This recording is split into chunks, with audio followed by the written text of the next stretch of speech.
Hey, Ron here. As CEO of a mobile tech company, I'm always flipping back and forth between iPhone and Android, and always trying to find better ways to use the Tap and B platform. In this case, you can see that on my lock screen and also on my wallpaper, I have the tag for my online virtual business card.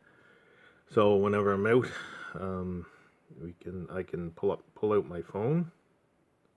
Sorry, and have the tag available to connect with people right away. And they can, of course, download that virtual card right into their contacts.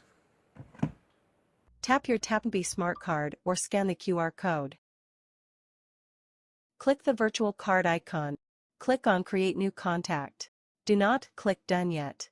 Edit contact and click Done. Click Done again. Your contact is saved to your Contacts app.